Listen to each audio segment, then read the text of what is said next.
Oke, assalamualaikum warahmatullahi taala wabarakatuh. Alhamdulillah, hamdan wa syukran lillah, salatan wa salaman ala rasulillah. La hawla wa la quwwata illa billah. Qala Allah ta'ala fi kitabihil karim wa as'adu qailin a'udzu billahi minasyaitonir rajim. Bismillahirrahmanirrahim. Wa'tasimu bihablillahi jami'an wa la tafarraqu wadhkuru ni'matallahi 'alaikum idh kuntum a'da'an fa'alafa baina qulubikum fa asbahtum bi ni'matihi ikhwana wa kuntum ala shafa hufratin minan dari fa anqadhakum minha kadzalika yubayyinu Allahu lakum ayatihi la'allakum tahtadun. Al-ayah, sadaqallahul azim, sadaqallahun nabiyul karim, dzalika minasyahidin asyakirin, alhamdulillahi rabbil alamin. Sebelumnya perkenalkan, nama saya Haidariza Maulana Hakim dengan NIM 0083 yang mana akan menjelaskan mengenai biografi dari pengarang Tafsir Al-Maraghi dan mengenai Tafsir Al-Maraghi tersendiri. Sebelumnya saya berterima kasih kepada Bapak Ulfi Putrasani yang telah memberikan kesempatan kepada kami mahasiswa, terlebih saya sendiri Haidariza, untuk bisa mempresentasikan dan untuk terus belajar dalam prodi IAT ini, terlebih dalam mata kuliah tafsir pertengahan dan modern. Kita akan memulai dengan biografi beliau dari pengarang Tafsir Al-Maraghi.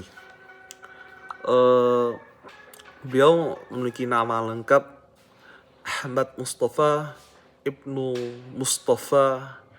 Muhammad Ibnu Abdul Mun'im Al-Qadi Al-Maraghi. Beliau lahir di Mesir 1883 Masehi dan wafat ataupun meninggal pada 1952 Masehi. Nah, beliau selama ini menempuh di alma mater Universitas Al-Azhar dan Universitas Darul Ulum. Nah, sebelumnya Tafsir Al-Maraghi ini memiliki latar belakang. Latar belakangnya apa? Latar belakang dalam kepenulisan Tafsir Al-Maraghi ini yaitu yang pertama adalah bagaimana mufasir ini ingin menciptakan sebuah karya tafsir yang mana karya tafsir itu bisa dibaca secara singkat dan bisa dibaca oleh banyak kalangan, tidak hanya kalangan-kalangan akademisi saja yang membutuhkan disiplin-disiplin ilmu yang lebih dalam lagi. Nah, sehingga mungkin dapat ditemui nanti di Tafsir Al-Maraghi ini menggunakan bahasa-bahasa yang mudah untuk dipahami oleh khalayak luas. Nah, dalam hal ini Tafsir Al-Maraghi memiliki metode dan corak penafsiran. Yang pertama, metode bil ra'yi. Al-Maraghi lebih dominan menggunakan metode bil ra'yi karena di zaman sekarang tidak cukup menyusun tafsir hanya dengan riwayat saja, karena memang pada saat ini tafsir-tafsir yang dibutuhkan oleh umat Islam, terlebih umat-umat yang telah berkutat dengan teknologi, dengan kemajuan zaman kontemporer ini, Al-Maraghi sudah menyadari hal tersebut, karena memang permasalahan-permasalahan sekarang ini memiliki permasalahan yang sungguh kompleks sekali. Nah, dalam hari ini Al-Maraghi menggunakan bil ma'thur. Karena apa? Menggunakan metode ini, metode bil ma'thur, agar tidak ada penyimpangan atau rentan adanya penyimpangan lah. Intinya ada penyimpangan dengan metode-metode yang ada ataupun dan syariat Islam sendiri. Karena mungkin banyak kita ketahui, banyak sekali penafsiran-penafsiran yang memang itu terpengaruh dengan metode-metode akli, metode akal, yang memang metode tersebut itu seringkali menafsirkan Al-Quran menggunakan subjektivitas dari para mufasir, sehingga itu membuat penafsiran ini seringkali ketika tidak menggunakan metode bil ma'thur menjadi ya agak diragukan lah dari keabsahannya.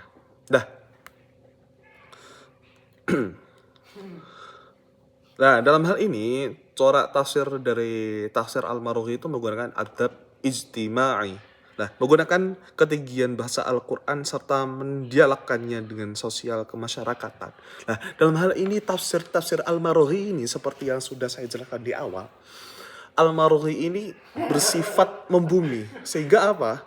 Setiap masyarakat, setiap halayak umum itu bisa belajar menggunakan tafsir Al-Marughi. Tidak harus orang-orang yang sudah alim, al-alamah seperti itu. Nggak harus dia itu harus paham balaghah Al-Quran, dia itu harus paham mengenai ilmu-ilmu yang lain. Ya cukup dengan nahwu shorof, karena memang tafsir ini pada dasarnya menggunakan bahasa Arab. Nah, dalam hal ini tafsir Al-Marughi itu memiliki banyak kelebihan dan kekurangan. Nah, kawan-kawan semua di sini, saya yakin kawan-kawan semua itu sudah paham. Tadi sudah ada metodenya, sudah ada coraknya. Nah, dalam hal ini mungkin bisa disimpulkan kelebihan dan kekurangannya apa. Kelebihan dari Biloi dan bil ma'thur itu apa? Terus dengan corak adab istima itu apa kelebihan dan kekurangannya? Oke. Dan kelebihan dari Biloi dan bil ma'thur ini, yang pertama sudah saya jelaskan tadi, bahwasanya metode ini itu menggunakan metode yang cukup valid dan bisa digunakan dalam, intinya gimana seperti ini. Metode ini itu bisa dipastikan kebenarannya itu lebih tinggi daripada metode-metode yang lain, karena memang metode ini menggunakan Al-Quran sebagai sumber utama, kan seperti itu. Nah, selain itu, yang pertama metode ini menggunakan kelebihannya, yang pertama menggunakan kosakata yang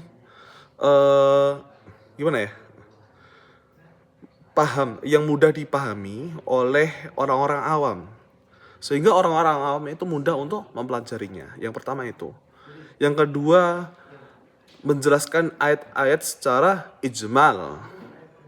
Yang ketiga, menjelaskan ayat Al-Quran yang memiliki asbabun nuzul serta dikuatkan dengan penafsiran beliau dan hadis-hadis. Nah, ini sebagai penjelasan yang tadi, bahwa saya memang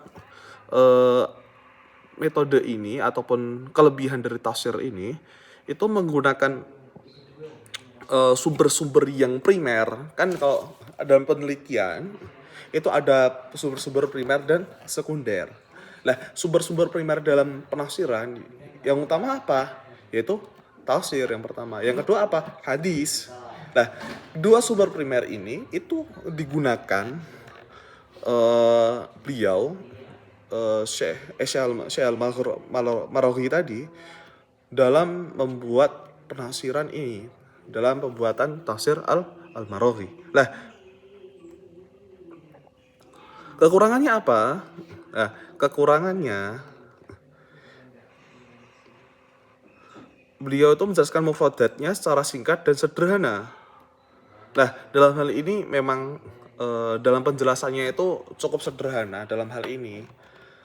Ini bentuk dari kekurangan, karena apa? Mungkin dari teman-teman yang ingin mencari hal-hal dari gramatikanya, dari mungkin dari kosakatanya, ataupun dari balaghahnya dalam hal ini cukup kurang. Karena apa? Memang dalam hal ini dikedepankan konteks-konteksnya saja, tidak dalam apa?